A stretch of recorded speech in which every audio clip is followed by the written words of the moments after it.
Hello, everyone, and welcome into Yelling from the Couch. I'm Brent Humphreys, joined by my co-host Gage, and you all know that we record this Thursday nights during NFL football. Well, we kind of delayed our recording for just a little bit because my Cincinnati Bengals, White Bengals, today faced the Pittsburgh Steelers. They hosted Pittsburgh, and what an exciting game it was, Gage, for Thursday night football. Bengals take the win 33-31. Gage, how you doing right now, man? I want to scream. I want to jump out a window. Everyone said, oh, Steelers should have this easily. Steelers should have this easily. Yeah, well, there's such thing as a trap game. And the Steelers always fall for it. And now here we are, still 5-2, still first place in the AFC North. If Cleveland and Baltimore can go and lose this week, I'll still be feeling pretty good. 31 points scored by the Steelers. That's the second time this season they have scored 30-plus points. They are now 1-1 after scoring 30-plus points. The defense, nowhere to be found. There was no defense whatsoever. I would like to say by either team because both scored 30, but Cincinnati had the 2 interceptions on Rodgers, one before halftime and one on a deep ball that I think Aaron Rodgers just said, screw it, DK's down there somewhere, and it wasn't close to DK. Overall, though, I'm still feeling good. I mentioned to you, big play Darius Slay. Has not been big play Slay, at all this year. I was very excited to get him in the offseason, and it's not turned out well. The acquisition of Jalen Ramsey, I think, so far has been pretty good. I mean, he did get killed a little bit by T. Higgins, potentially on a game-winning drive that set up the game-winning field goal for Money Mac, but we won't talk about that. Ramsey overall has been good. Porter needs to stop with the penalties, even if there are some phantom penalties that are getting called. And the pass rush just needs to get the Flacco more. He threw a lot of screens, he threw a lot of slants, and he threw a lot of quick outs. You're not going to get much pressure when it comes to that. Pittsburgh's defense did get 2 sacks, but wasn't enough. Overall, though, like I said, still feeling good. But my question just flips to you. How are you feeling about Joe Flacco for the rest of the season? Oh, man, I feel a whole lot better than I did the first half of the Packers game. I feel a lot better than I did last week when I come on this podcast ranting and raving that Flacco just ain't the guy. They made the wrong trade. They shouldn't have got Flacco. I feel a little bit better about Flacco right now. 42 yards, 3 touchdowns. Played really well. Found Jamar Chase several times. Found T. Higgins several times. And that's what they were wanting when they went out and got Joe Flacco. You wanted somebody that can get the ball into the hands of your playmakers, and that's what he's done the past 2 games. Now, he didn't do it the first half of the Packers game, did it the second half. If he would have done that in the first half of the Packers game, who knows what would have happened during, in that game there. But overall, I feel better about Flacco right now. Mm-hmm. Still a long season. They needed this win to stay in contention. Yeah. They got it. So the hopes are still kind of there for the Bengals to maybe be able to do something this season. Mm-hmm. And what got me going tonight, though, was, and I think this helped the passing game too, or maybe the passing game helped this. They opened up some running lanes for Chase Brown out there. And P. Ryan, had a few, even Flacco got some yards on one run. Chase Brown over 100 yards rushing for the first time this season. Mm-hmm. Really big step up, really needed for the rest of this offense. If they can start getting some more production out of that running game, I'll feel a whole lot better about this season. Yeah, I mean, at first couple of drives for Cincinnati, Chase Brown was getting nothing. And I was like, all right, this is what I like to see. This is awesome. And then they slowly started to turn it around, and Chase ended up for over 100 yards. On the flip side, Pittsburgh's run game also was phenomenal.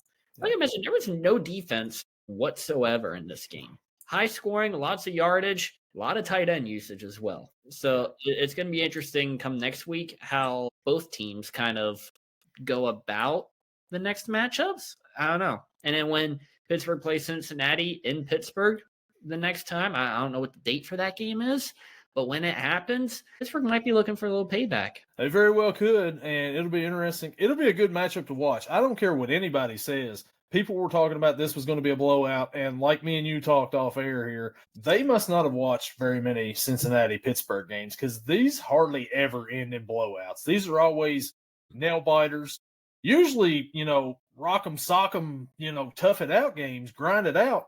It wasn't this time. This was a shootout, but it was also a close game, very competitive. Come down to the end, of course, and Cincinnati just come out on the right side of it. So the next game for the Steelers, next Sunday night against the Packers. That's going to be a tough match. Gordon, he should be on this podcast next week to talk about it. Yeah, he should be. I agree. And then the next game is the following Sunday against the Colts, and then you have the next Sunday night against the Chargers, and then you go to Sunday afternoon, November 16th, against Cincinnati. So not a lot of time to correct it, and you're also facing very difficult teams coming up here. That is a rough schedule for Pittsburgh here coming up. They needed to win this game because there's a tough stretch coming up, but obviously that ain't gonna happen. And then the Bengals get a cakewalk of a schedule. The Jets. Yeah, you get the Jets next Sunday, and then you get the Bears the following Sunday, and then your bye week, and then the Steelers. Yeah. Jeez, talk about setting us up for failure. This is good. I like this. Both teams really felt like they needed to win tonight. This right now is a 2-horse division. Baltimore, I believe, is done. Cleveland, they're done. Of course, they were done before it got started. Mike Tomlin's still not happy with the Browns trading Joe Flacco to the Bengals mid-season like that. Yeah, and frankly, I'm not happy with it either. Look how it turned out. That may be a reason why. And Gordo sent me a stat while ago. I'm not sure if this is right or not. I haven't really checked it out yet or not. But Mike Tomlin 0-7 now on Thursday night games. Is that true? I mean, it feels right. Since when, though? Because it feels like, he's been in the league for, 18 years probably. I think he's had more Thursday night games than just 7. Yeah, maybe he's a little off on that. I don't know. But that's not a good stat there for Thursday nights. Doesn't have enough time to prepare, maybe, and I don't know. I'm assuming this is before tonight. It's a 9-11 record. On Thursday night? Yes. Okay. Maybe it's against divisional opponents. I don't know. Maybe there's some stat out there that's 0-7 maybe. Or maybe Gordon's just making up stuff and I'm just spewing them out here on the podcast. But hey, it's whatever. This could be one here. Blah, blah, blah, yeah, blah, blah, blah. The Steelers have never won a Thursday night road game against a divisional opponent. That's what it is. The Steelers have played a total of 8 divisional Thursday games on the road in franchise history before tonight. And they've gone 0-8 in those games, which includes 0-6 under Tom. Oh, so he was right. That's where he got his 0-6. Now it's 0-7. Yep. So, yeah. All right. So, apologies to Gordo for maybe calling him out on here when he was right. So, look at Gordon's stat checking. Look at that, man. Bringing all kinds of stuff to this podcast here. But, yeah, so a really good Thursday night game. A great Thursday night game. Awesome Thursday night game. Bengals get the win. What a wonderful Thursday night game it was, Gage. Just incredible. Incredulous, stupendous, awesome game for sure. Oh, really? What was it? Let's get to the records from last week. Well, we will get to the records, but before we do, let's tell you that this episode of Yelling from the Couch is brought to you by Dubby Energy. If you're tired of feeling like a preseason backup halfway through your day, it's time to get in the game with Dubby.gg Energy.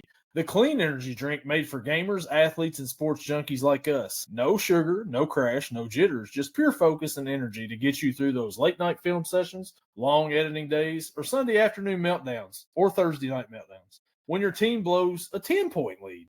They've got flavors like s'mores, tiger blood, and my favorite, Grandpa's denture water. And they all hit harder than a linebacker on 4th and goal. Go to W.GG and use promo code YELLING. That's YELLING to get your 10% off your order today. Be energy. Be better. Be Dubby. And use our promo code, which will be in the description for this video.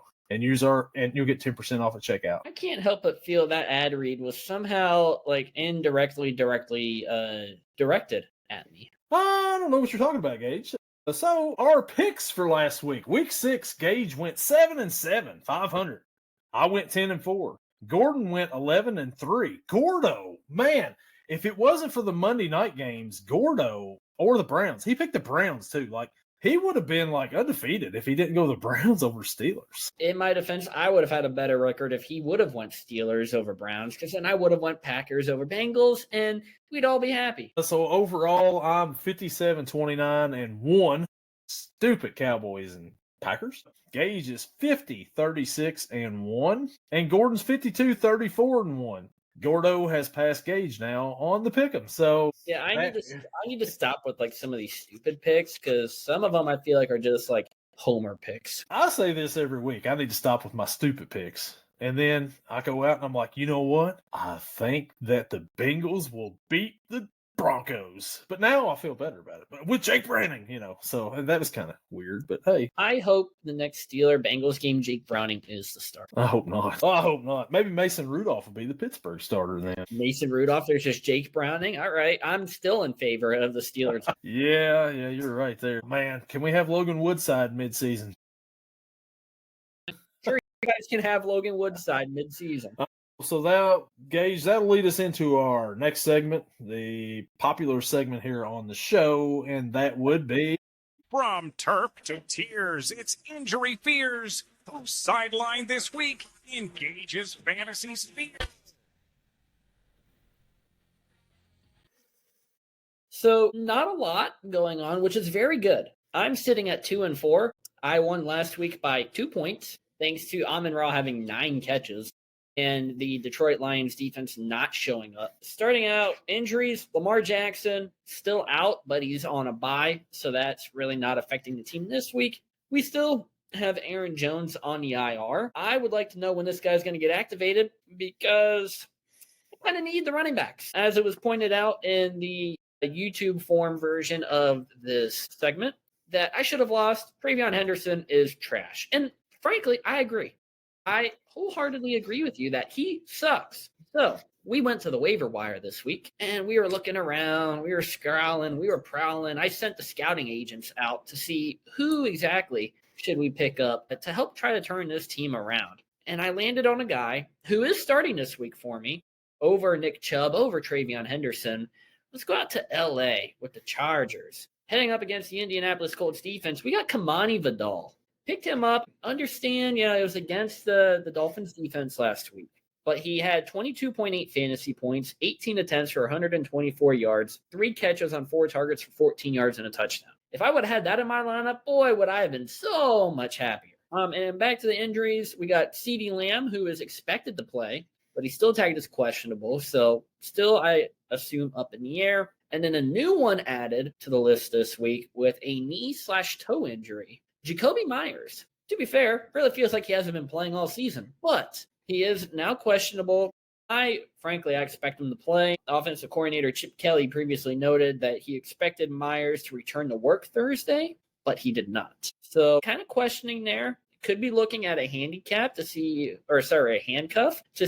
maybe if Jacoby's out, maybe do I go and pick up someone that'll take place. But there's a couple names here that I'm not really too sure. Jake Beck, Dante Thornton, or Alex Bachman. I'm not willing to take a chance on either of those people. I will run with Ted McMillan, Amon-Ra St. Brown, and CeeDee Lamb. On my bench, running back-wise, Travion Henderson. Get over there. You have an 11.54 projection at the Tennessee Titans. Titans aren't that good of a defense, and I still don't trust Travion. And then we also got Nick Chubb coming back from the bye, 9.44 at Seattle. I just don't trust Nick Chubb, and I don't trust that offense enough to start him. So we got Zach Charbonnet, which frankly I don't trust him either, and Kamani Vidal going. So not a long list, but a lot happened on the team this week. Nice. The only thing I've got to report on mine is I had Cam Scatterboo, decent week, and I had Bijan Robinson as my running back. So really didn't need a whole lot else after that in that, so. You probably could have benched everyone else and been just fine. Probably could have just had what some people do and like, guy's been on IR for 6 weeks and he's still your starting wide receiver. That's cool. Bet you'll win that one. But yeah, so not a whole lot injury-wise, which is a good thing there. Will the Cowboys use CeeDee Lamb as a running back this week? Let's hope not. I'm surprised I didn't see DK Metcalf line up at fullback tonight. So, hey, anything can happen. Why not? And so before we get into our picks, I want to go over a few little news and notes here from last week. And let's start out with the Titans, the Tennessee Titans, firing head coach Brian Callahan, former Cincinnati Bengals offensive coordinator, fired the week that Mike Vrabel and the New England Patriots come back into town.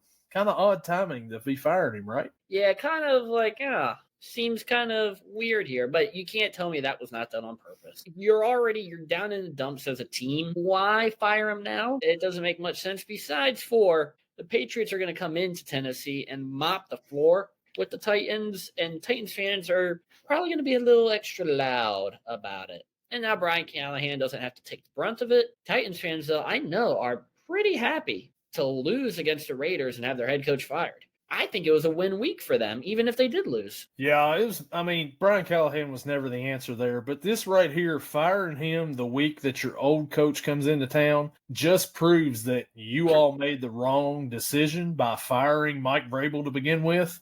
Yes. And you're just admitting it in a roundabout way. Yeah, we screwed up there. Maybe they're going to try talking back. When you come back here in Nashville, you could just stay. We'll just keep you here. Can we just do that, please? Maybe that's what they're going to try. I don't know. Be strange. Yeah, Callahan fired. First head coach fired this year in the NFL. It was due. Absolutely was due. But also thinking about it, like, I don't think Callahan was set up for much success. You took a quarterback number 1 overall right there. I think you're admitting we're in a dump right now, and we don't expect anything to happen this year. The previous quarterbacks that were drafted number 1 overall, Cam Ward, Bryce Young, Trevor Lawrence, Joe Burrow, none of those guys really lit it up their rookie year. I think Joe Burrow out of that list is the only one that has actually had a good career. I'm also just looking around to see if there's any other ones. I think, was Baker Mayfield number 1 overall? Yep. He was. 2018. Kyler Murray was number 1 overall. Yeah, so there's a couple guys here that's like, oh, okay. Well, what's going to happen when Cam Ward leaves Tennessee? Because at this rate, the guy probably already wants out. Is he going to have a Baker Mayfield type of situation? He goes to Carolina, and they use him as a practice squad defensive guy. And then he goes to the Rams and wins his first game on a short week. It was like 48 hours or whatever he had to learn the playbook. And then he goes to Tampa Bay and is currently the MVP frontrunner. Definitely. Or is it going to be like a Zach Wilson type of career where, well, where's Zach Wilson now? Exactly. Nobody knows. Yeah. I don't think Cam Ward or Brian Callahan were set up for success for this year. Cam Ward, though, he still has a job. Yeah, and Brian Callahan doesn't. I'm sure somebody will give him a shot as an offensive coordinator somewhere. I just hope it's not the Bengals again. So after Sunday night's game, the Detroit Lions fall to the Kansas City Chiefs, and there was a little scuffle afterwards. Brian Branch punches JuJu Smith-Schuster and gets suspended for a game. Is JuJu still that unlikable? I know he was unlikable in Pittsburgh doing the TikTok dances on the logos before the games, but he's been kind of quiet lately, but man, Branch is not a fan of him. Apparently not, and I'm confused. What happened? I don't understand why Brian Branch did it. According to some quotes here, Colts linebacker Zaire Franklin said JuJu needed whooped, and that's why Brian Branch went after him. I don't get it, because now you're suspended a game. Yeah, that hurts your team. Yeah, and the Lions defense, let's be honest, isn't that good anyways. No. So why would you do that? Not too sure. Pretty confused. Yeah, it's just... Yeah, very odd. And for it to be against the Chiefs in prime time like that, everybody's watching. So everybody's seeing what's going on there. But yeah, it's crazy. I didn't know JuJu was still getting that kind of heat around the league, but obviously still is. I haven't seen him post anything on social media wise as far as dancing. I don't know. Former Kentucky Wildcat defensive end Za'Darius Smith retires mid-season. Kind of a little bit of a shocker when I heard it the other day. But I guess he hasn't played a whole lot this year either. But yeah, mid-season retirements doesn't happen very often. No, but I wonder if a lot of it has to do with like, hey, the Eagles, we don't feel real good right now. I feel like playing for this team that likely isn't going to go and get a Super Bowl. Trade me. Oh, you're not going to trade me? All right, then bye. I quit. Yeah, I'm done. I've had my time. Yeah. Well, maybe. I don't know. But yeah, just interesting to see a player retire mid-season on a, early season Super Bowl contender. So Tua Tagovailoa, after the game the other day, calls out leadership and calls out players for not coming to players-only meetings. Gage, what do we think about Tua? What leadership is he calling out? Is he calling out the players that are leaders? Is he calling out Mike McDaniel? Is he calling out the GM? Is he calling out the owner? I'm not really too sure, because I feel like as a quarterback, you're meant to be the leader. Unless you're the only excuse you have is being a rookie. Tua's not a rookie. He's been in this league for a while. Now, the amount of CTE that he has, he might have forgotten that. There's a good chance he forgot that. But if you're calling out player leadership, Tua, that starts with you. And that's not going to the media and being like, yeah, no one's showing up for player-only meetings. No one's showing up for team meetings.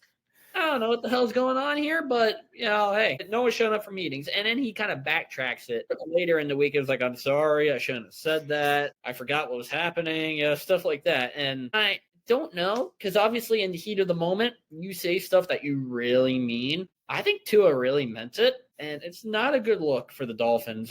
No, not a good look at all. They are in shambles down there, and I think Mike McDaniel's probably the next coach on the chopping block in the NFL. Yeah, I mean, I thought he should have been on the chopping block last year, and he really wasn't. So I'm not too sure if they'll ever fire him. Yeah, well, it'll be interesting to see because the Dolphins they've got the talent down there, but man, I don't know. It doesn't seem like they're working very hard. It doesn't sound like it, at least. Yeah, but someone who I haven't heard of from the Dolphin squad this year? Good old Minkah Fitzpatrick, former Pittsburgh Steeler. Yeah, 2-time Dolphin. Yeah. So the next thing I want to talk about here, the touchdown celebration from Tez Johnson last week was spectacular. I agree with Baker. If I was 145 pounds and could fly, I would absolutely do that too.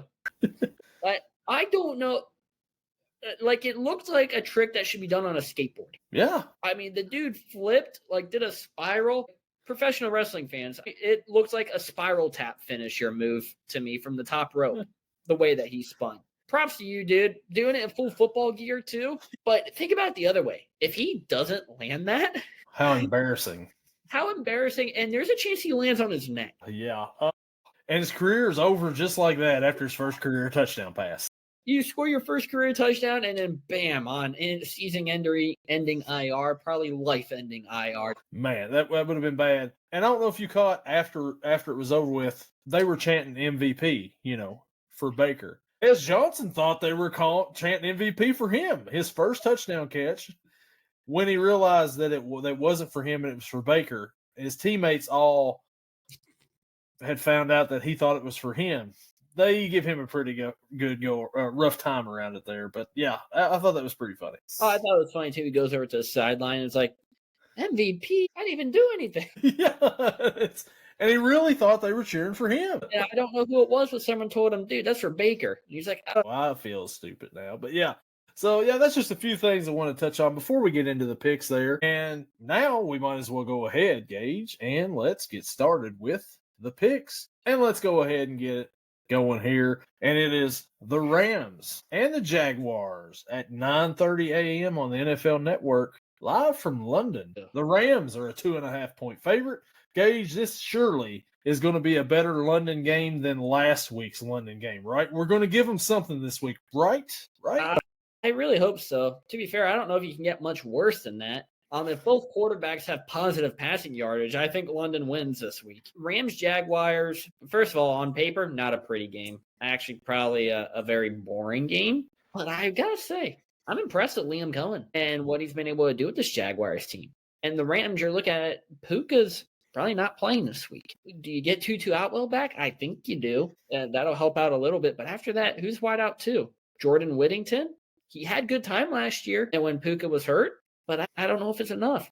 So with that being said, give me the Jaguars in this one. We're going an early upset, but it's not the upset pick of the week. I don't know the spreads for the rest of the games, but it's not the upset pick of the week. Give me the Jaguars in this one, and obviously being the underdogs, give me the points. 2 weeks ago, Jacksonville faces Kansas City on Monday Night Football. They beat Kansas City. Trevor Lawrence falls down 17 times, gets up, still runs in for a touchdown. And then last week, we all, I'm pretty sure, picked Seattle on the road against Jacksonville to beat them because we could see this was a letdown game, and it was a letdown game. Jacksonville did not play very well last week, but like you said, I liked what Liam Cohen said afterwards. He said, we've got to fix this, and he said, we will fix this. And I kind of believe him because I think he's a really good coach, actually. He was really good offensive coordinator, and so far he's got Jacksonville playing. I mean, he's got Trevor Lawrence playing pretty good. I mean, he might not look like a number one pick, but he looks a whole lot better than what he did in the previous administration there. The Rams, on the other hand, last week beat the Ravens 17-3. Ugly game, 3-3 most of the time. Puka went out early in the game.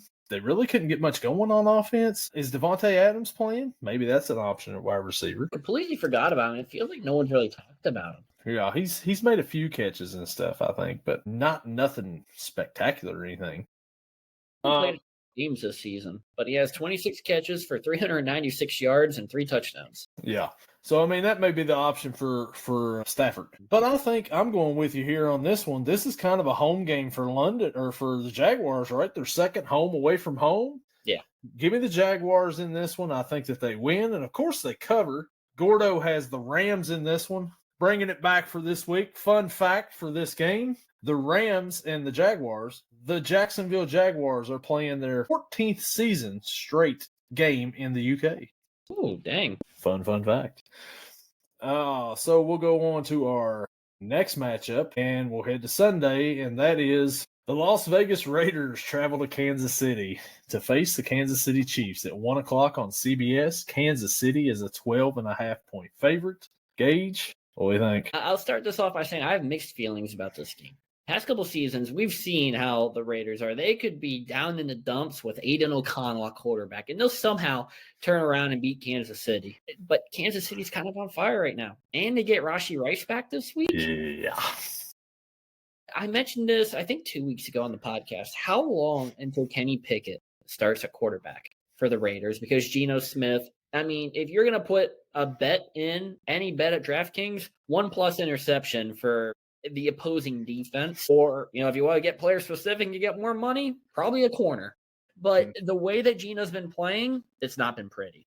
And I've talked about it before on here that accurate quarterback in the past, not accurate at all this season. Even coming off a 20-10 victory, it was against Tennessee. It's in Arrowhead. It's Chiefs Kingdom going to be there. They're going to be loud. 12.5 points. Give me the Chiefs in this one, and give me them to cover as well. Yeah, the Chiefs are starting to look scary once again, like they have. You know, first bit of the year, they didn't look very good at all. But that was Xavier Worthy was out, and then he came back. They looked a little bit better. But last week against the Lions, they look like the old Chiefs. Travis Kelce out here catching all kinds of passes, getting all kinds of yards. The running game got going a little bit more than what they have. Rashee Rice is coming back, which should be a big deal. It may take him a couple games to get going. Man, Hollywood Brown out here having good games. JuJu Smith-Schuster, you know, playing so well that he's pissing the defense off. I mean, they've got everything going over there in Kansas City. So I don't think that they drop this game to the Raiders right here. Maybe later in the season, maybe when Kenny Pickett comes in, maybe that's when that happens. I don't know. 12.5 is a lot, but I think Kansas City actually covers this one. I got Kansas City winning this one too. Give me the Chiefs, and Gordo also was riding with the Chiefs. Fun fact, Sunday's game, Kansas City will celebrate its international fan base with festivities called Kingdom Heard Round the World. Ooh. So there's a fun fact. And now for a fun game. The Miami Dolphins travel to Cleveland to face the Cleveland Browns at 1 o'clock on CBS. Cleveland is a 2.5-point favorite. Gage, what do we think about this game right here? The first thing that I want to point out is last week, Cleveland's run game on offense, non-existent against the Steelers defense. Quinshon Judkins, I think, averaged 3 yards a carry. He had been very good up until last game, but we've seen how the Dolphins' defensive line is against running backs. Kamani Vidal goes off. Rico Dowdle goes off. I think Quinshon Judkins just adds to that this week. Dylan Gabriel, however, I mean, they asked a lot of him last week. The guy threw 52 times in the game. You probably shouldn't be asking your rookie quarterback, who wasn't the starter at the beginning of the season, to throw for 52 times in the game. But his main target, Harold Fannin, I think I mentioned him as my breakout player of the year when we were doing the season previews, and it looks like he's starting to build on it. I think by the end of the season, Fannin will be tight end number 1, and Njoku will take a back seat to him. And I think Cleveland's going to pick up the win here against Miami. Give me the Browns in this one, and give me them to cover as well. As we mentioned earlier, Miami is in turmoil right now with two players not showing up to practices, team-only meetings, leaderships doesn't know what they're doing, apparently, according to Tua. Tyreek Hill's out for the season. Jalen Waddle out here posting stuff on Instagram that he hasn't posted anything that wasn't a sponsored tweet since last November, and now he's posting stuff. I don't know what's going on down in Miami, and I don't think they do either. The Browns, on the other hand, Dylan Gabriel, like you said, threw 52 times last week. It's a little bit much for a rookie quarterback against a Pittsburgh team. His first week, he didn't look too bad overseas in London. But that defense is still, I know they give up 23 to Pittsburgh, but Pittsburgh's got a pretty good offense, as we've seen this season. I mean, they do. But that defense is still really good for the Browns. The Dolphins got some weapons to make some stuff happen, but I don't think they do this week. They're in a tailspin. I think it continues this week. I think the Browns win. I think the Browns cover. Give me the Browns. Gordo also has the Browns in this one. Man. Fun fact. I was just going to say, I can't believe we're like high on the Browns at all. After saying just a couple weeks ago, I don't care who the Browns face, we're never going to pick. And here we are. That just shows how bad Miami is right now that we're doing this, because both teams are 1-5 right now, 1-5. But the fun fact, Cleveland is on pace for one of the lowest point totals in the 21st century with just 82 points through 6 games. Yikes. Our next matchup, and this is intriguing right here, the New England Patriots travel to Tennessee to face the Tennessee Titans at 1 o'clock on CBS. The Patriots are a 6.5-point favorite. Gage, it's a Mike Vrabel homecoming. How do you think this is going to turn out? Yeah, we already talked earlier about the Brian Callahan firing, and thinking about it, kind of gave my pick away when I was talking about it. The Patriots are going to go into Tennessee. They're going to mop the floor of the Tennessee Titans. They're going to easily cover that spread. Give me the Patriots. Give me the points. Mike Vrabel, you get your revenge, my friend. Yeah, so this game right here, I mean, this is one right here, like we said a while ago. This is just basically admitting that we may have screwed up here. So, yeah, maybe they're going to try talking back. Do you think so? I don't know. No, I don't think so. They're going to be shaking hands after the game and just be like, Mike. Please come back, Mike. Please come back. You don't want to be up there anymore. You want to be back home. This is home. But I think that the Patriots come and win. I think that they cover this easily. I think Mike Vrabel's going to really want to stick it to him. Mm-hmm. Say, hey, look, you fired your coach before I come back into town because you knew you screwed up when you let me go. I think that they win.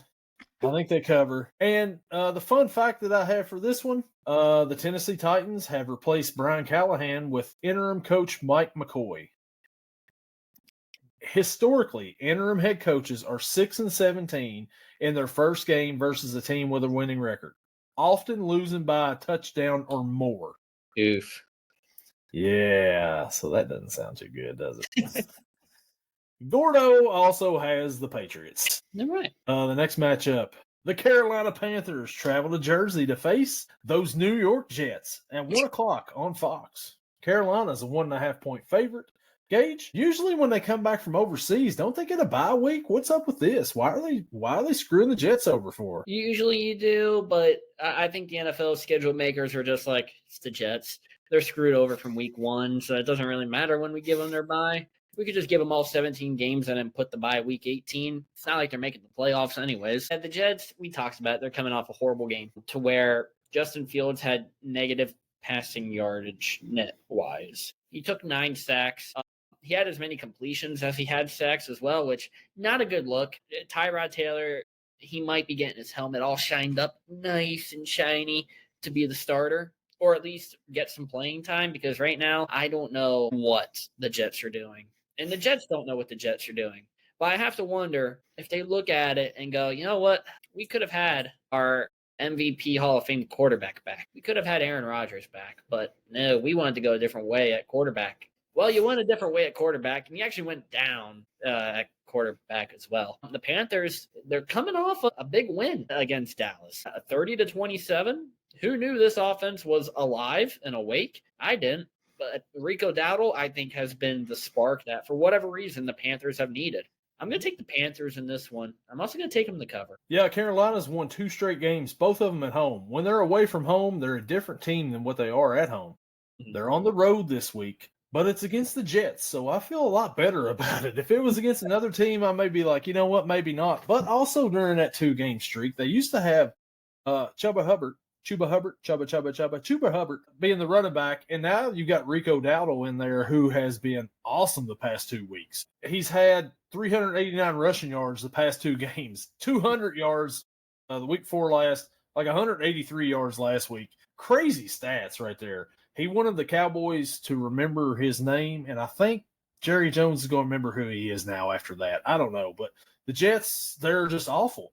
How many passing yards did Justin Fields have like in the first half last week? He's -10? I believe it was -10. Something awful like that. So I'm going to go with the Panthers in this one. I think the Panthers win. I think the Panthers cover. And the Jets there's not much hope for them right now at all. Nothing. It's crazy. You and I had more passing yards than Justin Fields did last week. Yeah, and I didn't even get up off the couch. Nope. I was yelling from it. Yeah, yelling from it. And so I'd heard a quote from Breece Hall, I guess, earlier in the season that he was talking about the Jets. Have you heard this one? He said, most people take a shotgun blast to the feet. He said, we've been taking them to the head. So people shoot themselves in the foot. He said, we shoot ourselves in the head. My fun fact for the week, Justin Fields sacked 9 times in London. The Jets have now allowed 25 sacks over 6 games. That pace they're on right now would break the 2002 Texans all-time record for a full year. Yeah. So the Panthers could be ready to tee off on it. I mean, I could be wrong, but I feel like when Fields was in Chicago, he was also taking a lot of sacks. I don't know if we had this conversation or if I had it with someone else, but it was like Fields is taking a lot of sacks in Chicago. Like, oh my gosh, his offensive line sucks. Offensive line play is not great with the Jets, but what's the common denominator here? Justin Fields. Yeah, strange, isn't it? Yeah. So our next matchup we'll go to here, and speaking of the Chicago Bears, the New Orleans Saints travel to Chicago to face the Chicago Bears. 1 o'clock on Fox. Chicago is a 4.5-point favorite at home. Gage, they're coming off of a big victory on Monday night in Washington. What do you think about this game here? We're going to do it. We're going to – I know I said no more stupid picks. This might be the stupid pick. I might change it from the underdog pick of the week to the stupid pick of the week. It's not nearly as much as I expected it to be. Just looking at the games, I expected 7-8 points maybe. No context, no detail. Give me the Saints as the underdog pick of the week. They're going to go into Chicago. Spencer Rattler is going to continue his quietly good season.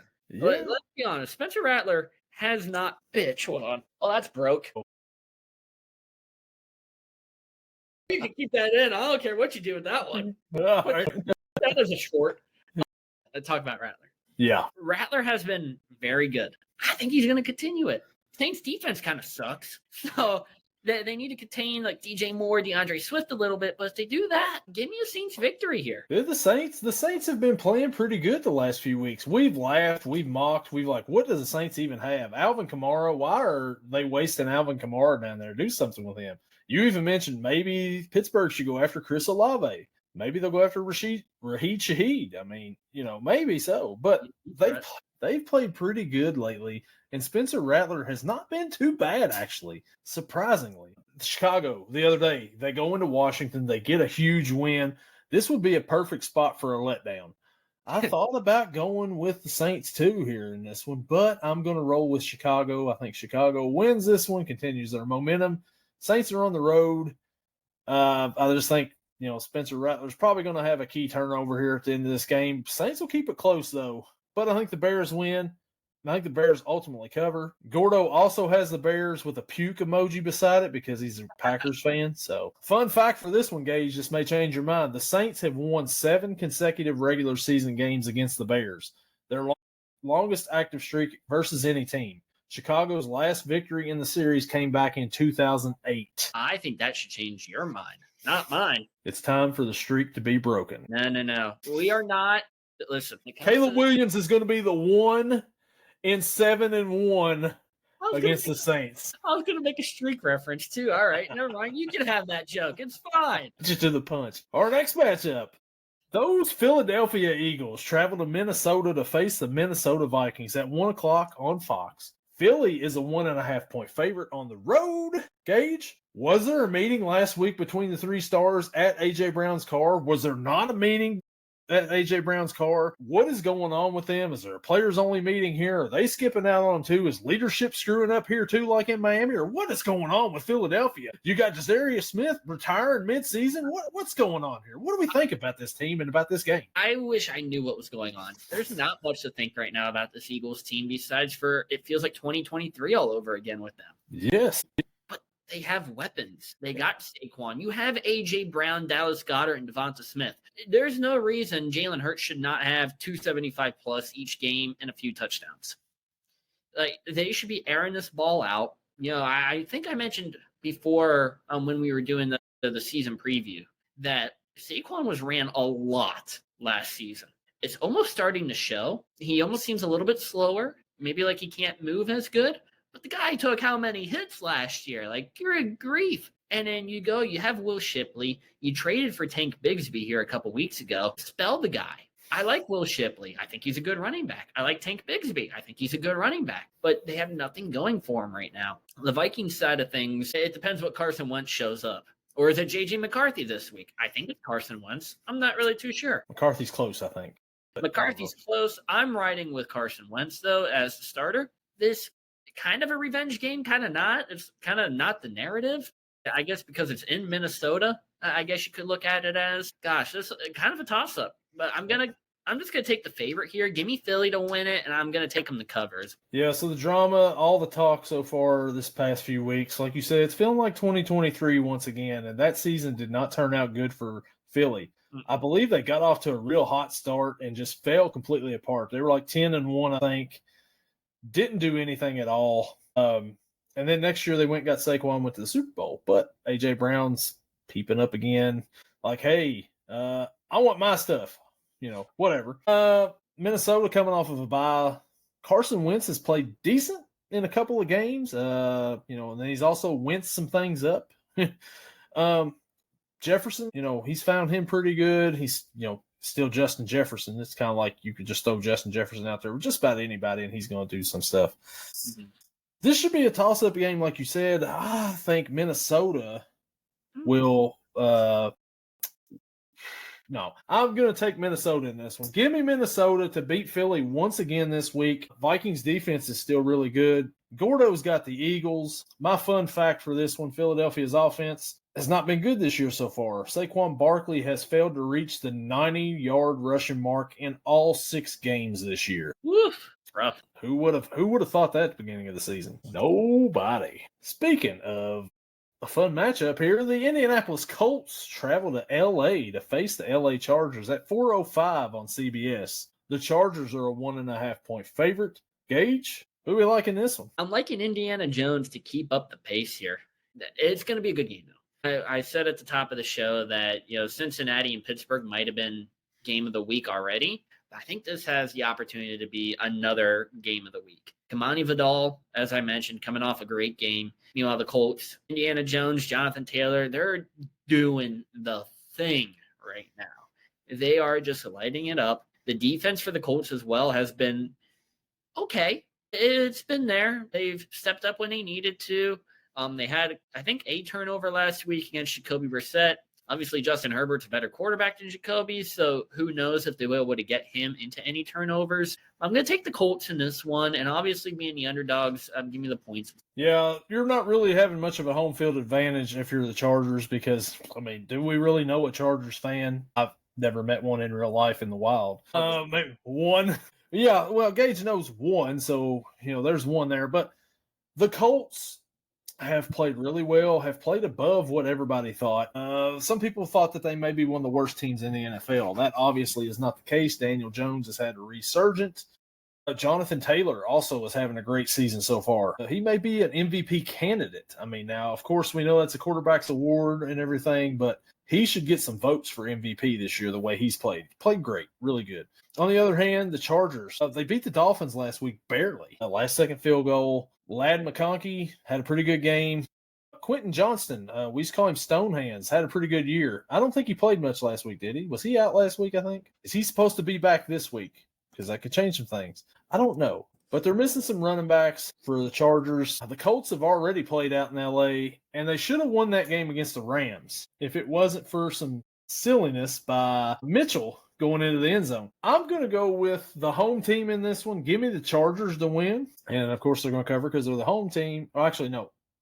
Why would I say that? They're the favorites. The Chargers to win this one. I think that they cover. Gordo has the Colts in this one with you, Gage. An injury update, Quentin Johnston practiced fully today. So it looks like he's in practice. So I feel better about my pick. Fun fact for this one, no team has punted less through 6 games than the Colts. 10 punts, lowest through 6 games since 1950. Near unprecedented efficiency. They lead the NFL in scoring 32.3 points a game. Daniel Jones has a league best QBR at 79.9. Who would have thunk it? We laughed. One of us on this podcast just completely trashed this move in the offseason. Who would that have been? Gordon. Yeah, it's Gordon. Man. Our next matchup, this one looks pretty good too, actually. The New York Giants travel to Denver to face the Denver Broncos at 4:05 on CBS. Denver's a 7.5-point favorite. Gage, what do we think here in this matchup? The Giants coming off a pretty impressive performance, knocking out their division rivals, the Eagles, on Thursday Night Football. Cam Scatabo with the hat trick. Jackson Dart looking very nice as well, but it's going against a tough Denver defense. And I think the Denver defense is going to be what keeps them in this game. So give me the Broncos, but I'll take the Giants to cover that 7.5. Yeah, the Giants are fun now to watch, right? Jackson Dart, Cam Scatabo out there looking pretty good, fun guys out here headbutting each other after the game without their helmets on. I mean, CTE at its finest up there in Jersey right now. The Broncos coming off of a ugly win last week against the Jets. They kind of maybe should have lost that game, but the Jets were the Jets. Nah, it wasn't good. I think this is going to be a fun game here, kind of, just because the Giants are fun, I think, right now.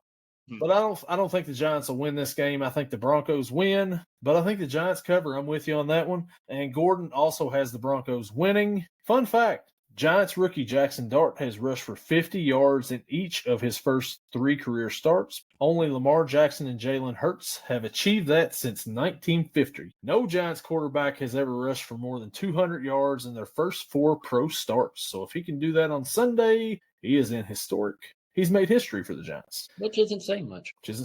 The next matchup, the Green Bay Packers. Gordon's Green Bay Packers travel to Zona to face the Arizona Cardinals at 4:25 on Fox. Green Bay is a 6.5-point favorite. Gage, is Kyler Murray playing Sunday? That's what I'm looking at right now. The headline, Cardinals quarterback Kyler Murray limited. Also, Marvin Harrison Jr. in concussion protocol. So Battlefield 6 came out a few weeks ago. I don't remember what game it was, but I did see that. But wasn't he a Call of Duty player? He was, but I mean, I'm sure he plays Battlefield too. I'm sure he does too. I don't know. I could never get into Battlefield. I was always a COD kid and never Battlefield. But Marvin Harrison in concussion protocol, if he doesn't play, Jacoby Brissett might be screwed.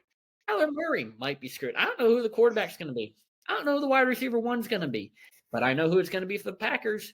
Jordan Love's out here slinging the rock. Give me the Packers in this one. Let's make Gordon a little bit happier from last week in our pick. 6.5 is a spread. I think Jacoby actually did well last week against a tough defense. Packers defense is right there with Indy. Give me the Cardinals to cover this. Yeah, Marvin Harrison Jr., we talk about him all the time. You know, he wins the Kyle Pitts Award last year, and he may win it again this year. That would be the guy with the most potential who is going to have a breakout season but never actually has a breakout season. But if he's injured, I mean, I guess you got Trey McBride maybe. DeMarcado running back. Is Michael Carter playing this week? Does it matter? Jacoby Brissett quarterbacking. Like you said, we know who we got on the Packers side over there. Josh Jacobs ran all over the Bengals, which, I mean, it might be a reflection on the Bengals defense now that we think about it, the way Jalen Warren ran over today too. But anyways, I think the Packers win this one. I think that they cover this spread, actually. I think they win by a touchdown. Give me the Packers. And Gordon picks. Oh, who does he pick here? He does not have a pick in for this game. Oh, just kidding. He's got the Packers in this one as well. Go Pack, go, he says. I think if he doesn't have a pick in, we got to give him the Cardinals. That'd be great. That 1 week he didn't send the Colts in. So, fun fact for this one, the Packers are the only team to have held double-digit leads in every game this year, but let teams back in more often than not. In their last 3 wins, they had double-digit leads, only to see them trim to 1 possession in every case. The next matchup, an NFC East matchup. The Washington Commanders, coming off of that loss on Monday night, travel to Dallas to face the Dallas Cowboys, also coming off of a loss on Sunday. 4:25 on Fox. The Commanders are a 1.5-point favorite on the road. Gage, what do you think about this one here? At Cowboys, this is going to all depend if CeeDee Lamb's playing. I'm under the impression he is playing. He has a fantasy projection and he was limited at practice. Those are all good signs compared to the past couple weeks where it's been complete nothing. I think the Cowboys get back on track this week. We've already seen what their offense has done without CeeDee Lamb, and now you put him back on the field with the menace George Pickens. All right, well, who's going to stop him? Who has a defensive backfield that can stop these two? I don't know if any team does, and it's definitely not the Commanders. Give me the Cowboys in this one, and obviously they cover. Wow, so a little bit of an upset here. The Commanders the other day, they haven't looked right this year. I know that they had Marcus Mariota for some of the season. They traded away Brian Robinson. They've got Bill Crosby Merritt back there running. He didn't have that much of a good game the other night. Debo played pretty decent. Zach Ertz is still in the league. Didn't really remember he was on that team. Luke McCaffrey, they got him over there. The Cowboys got weapons. Even when they don't have weapons, they still got weapons. Dak Prescott has made himself an MVP candidate this year with what he's got, with what little he's got. He's throwing to some guy named Flournoy out here, I think. Or as I called him last week, Flour Now. Flour Now, Fluoride, anything. But the Cowboys are fun to watch, though, offensively. Now they can't stop anybody. I don't know what the over-under is on this game, but I would definitely take the over. But I think the Cowboys win this game as well. I'm with you, Gage. I think that they win at home in a high-scoring game. Give me the Cowboys. Gordon is rolling with the Commanders in this one. Oh, okay. So he's a little bit different than us. All right. You mentioned the over-under. According to ESPN, 54.5. Ooh, that's high. But I think the over would hit in that one, actually. Yeah.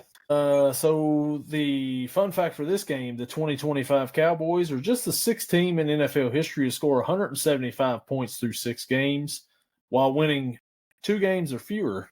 Dallas is dead last in total defense, giving up a 411.7 yards per game passing defense. Yeah. If only they had a star defensive player or something. You know, they should probably trade for one. Yeah. A good edge somewhere. Yeah, they don't have much of a pass rush, so. But if they had one, watch out. Our next matchup, we had the Sunday Night Football, and it's the Atlanta Falcons traveling to San Francisco to face the San Francisco 49ers. 8:20 on NBC. San Francisco is a 2.5-point favorite here. Gage, what do we think about this one? George Kittle may be back? George Kittle might be back, but the Falcons are coming off a very impressive win from the Buffalo Bills. One that probably no one thought would happen. It did happen.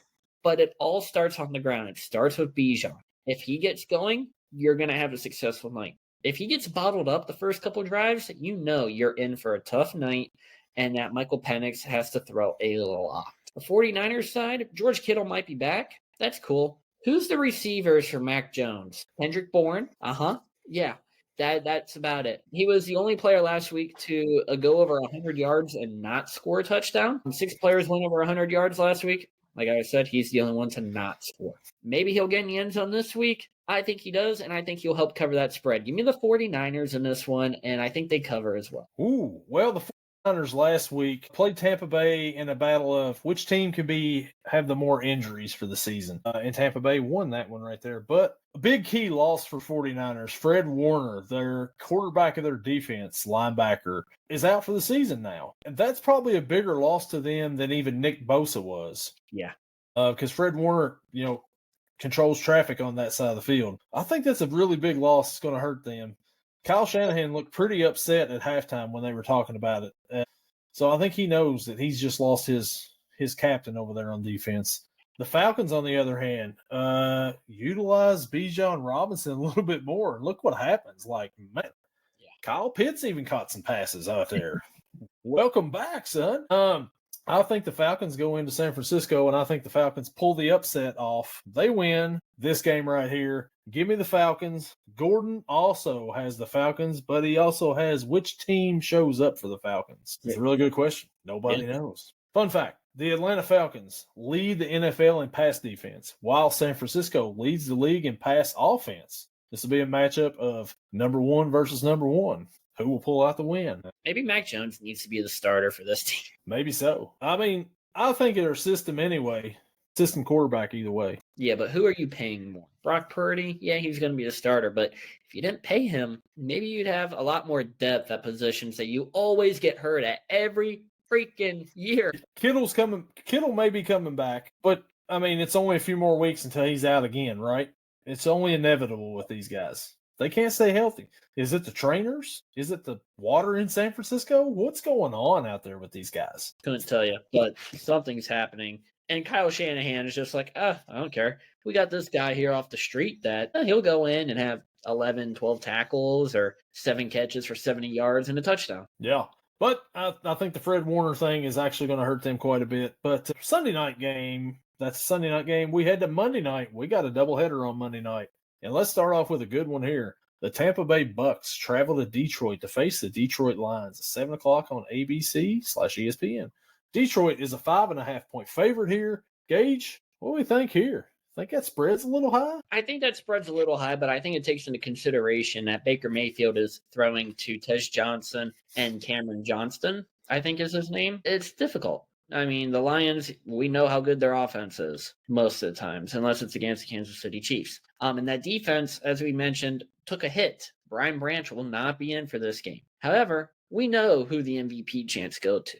We know that Baker Mayfield knows how to bake. If this was last year, we'd be going with the Lions and going with the hometown favorite.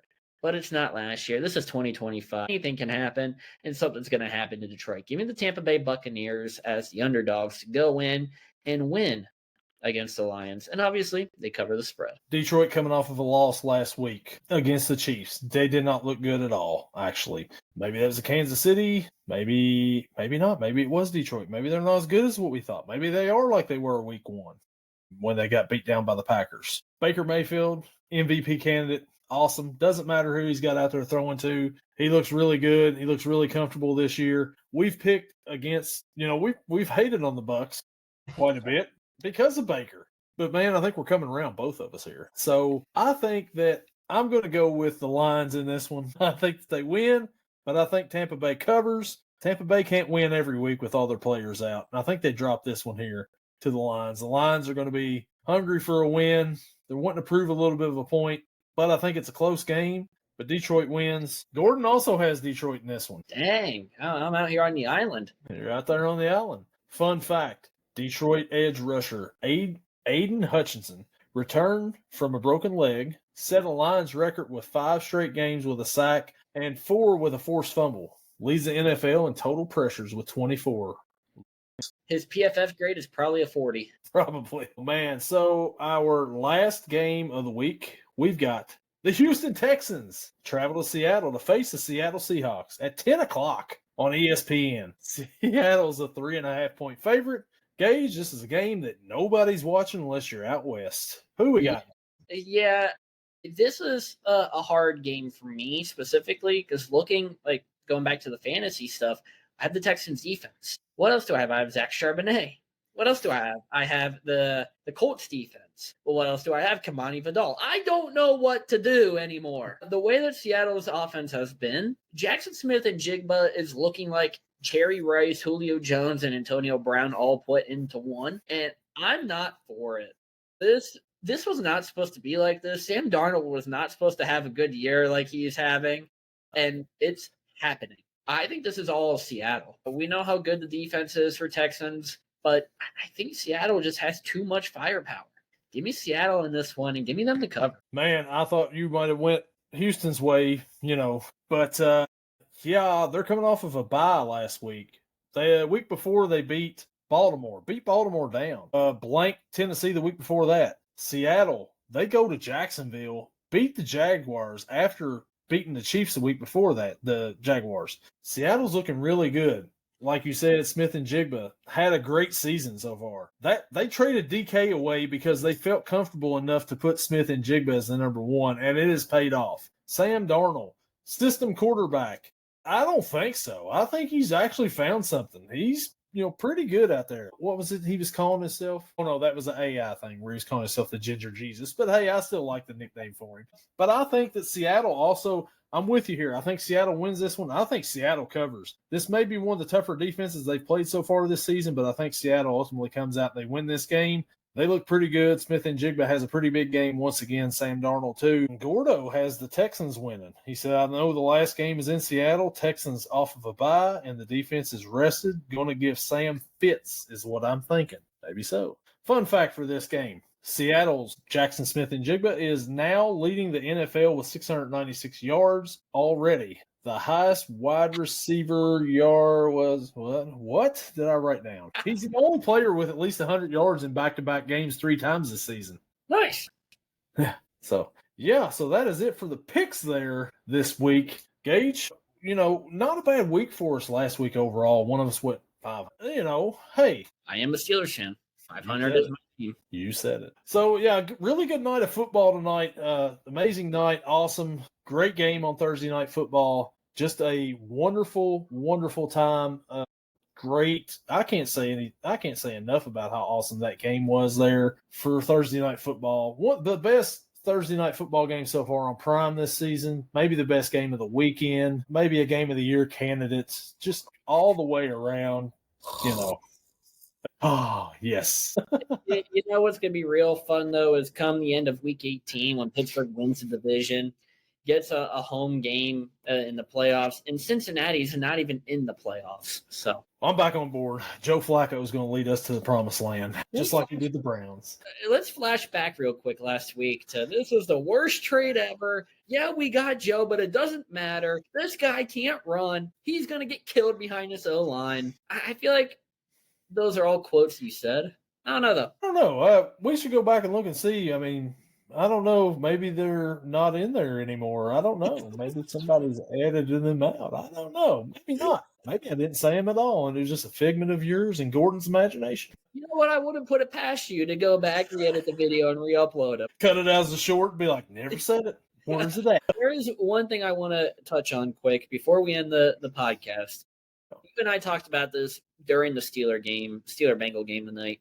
PFF, Pro Football Focus. I made the joke about Aiden Hutchinson because I forgot when I said this. After the Browns-Steelers game, everyone, PFF grades everyone by what scale? I honestly don't know anymore. They make it up. TJ Watt against the Browns. 6 pressures, 2 pass breakups, 5 tackles. That's a pretty good game. Didn't get a sack, but still a pretty good game. Actually, I think he did get a sack or half a sack, something like that.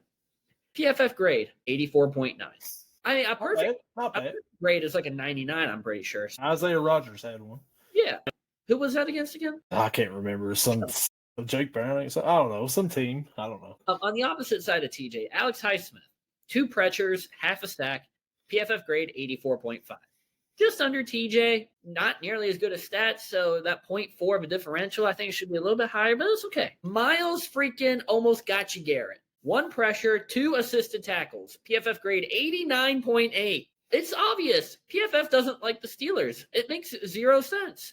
Also, Broderick Jones, who was pass blocking against Myles Garrett almost the entire night. According to PFF, Broderick Jones received both his worst overall grade of the season of 42.4 and his worst pass blocking grade of a 16.4 of the season from PFF. They had him charted as allowing 1 quarterback hit and 31 pass blocking reps. Not sure what I could say about that other than it makes very little sense. I want to know the PFF scale and even like the primetime intros, Sunday night, Monday night, they do the player intros, and at the bottom of the screen it says PFF rank. Yeah. 93rd out of 141. Where do you get that grade from? And how was a starting left guard 93rd out of – there's only 32 teams. Yeah. So, look, this is what I think we should do right here. Okay. Anybody watching this podcast right here, at the end, if anybody can get in touch with somebody from PFF, have them come on here and explain their grading system.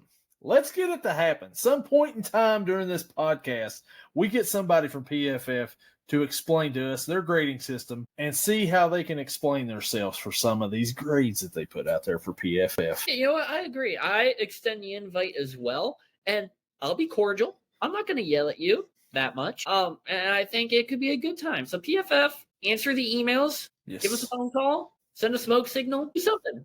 We'll send you a link to get into the show here. Yeah. I'll reach out. I'll start reaching out this week, and we'll see. We'll see what we can get done here. We'll get somebody on here eventually and explain yourselves. That's all we're asking. No hostility. And we could turn it into a YouTube short. It doesn't have to be long. Just give us like a 3 to 5 minute speech about how the hell you guys grade. But, it should be fun. Yeah, I mean, and look, there's no hostility. There's a Bengals fan and a Pittsburgh Steelers fan doing a podcast together, and we're getting along just fine. So if we can bring in somebody from the outside, we'll treat you all right. We just want to know. Yeah, we just want to know, and we want to know, me especially, what you guys have against Pittsburgh. See, so explain it to Gage. Let him know what's wrong with it. Maybe it's because Jones is out here tackling Aaron Rodgers after the game. I don't know. No, it was after the Pat Fryermuth 62-yard touchdown that Right. scored on. And you know what? Even if you don't want to come on the show, you don't want to show your face. That's perfectly fine. I'll leave you my phone number. You just call, leave me a voicemail, I'll record it, and I'll play it for the show. There's a lot of ways we can get around this. We can get around it. We can make it happen. Just they've got to be the ones to accept the invitation, and there will be plenty of invitations. Absolutely. I think, let's see, there's 2 of us. There's 7 days in a week. If there isn't at least 12 invites by the end or by the next time we record, I think we're not doing our job right. Right. Gordo, if you're watching the end of this podcast, you need to reach out as well. So let's do it. And before we get off here too, I want to thank everybody for subscribing to the channel. We have reached over 1,000 subscribers on this channel right here. Thank you to everybody. That is crazy how much we've grown over the past few months. We've been doing this here for 2 years now. It's our 3rd season doing it. But over 2 years, the pick'ems and everything in football and, throw a little basketball, a little bit of baseball and stuff in there. But yeah, man, over 1,000 subscribers, a big deal right there on YouTube. It's insane. And even we know there's people that don't watch the YouTube videos. They watch on Spotify, Apple, iHeart, Amazon, anywhere else where the podcasts are available. And they're following on there. They're liking the show. Hopefully rating it 5 stars on whatever platform they're using. Anyone that watches this, YouTube or not, we are so thankful for it. And at least for me, I don't know for you, but when I reached out to you on, I believe the website was matchmaker.fm for podcasters. And I was like, hey, I just want to do this. I didn't expect it to go multiple seasons. I didn't expect it to turn into this big thing that we have growing. And now a sponsorship from Dubby, it's turned into something that is really enjoyable to do. And I'm so grateful for everyone that watches and likes and subs and comments and tells me how bad my fantasy team is. Absolutely. And we'll take all them comments that we can get. Like I said, comment negatively, comment positively. As long as you're commenting, we don't care. You're watching the videos, you're commenting on our stuff. It's fine. I can take criticism. It does not matter to me. All I know is that the Bengals won tonight, and it was a great day to be a Bengals fan. Hoo day. And we'll catch you all next week. Later.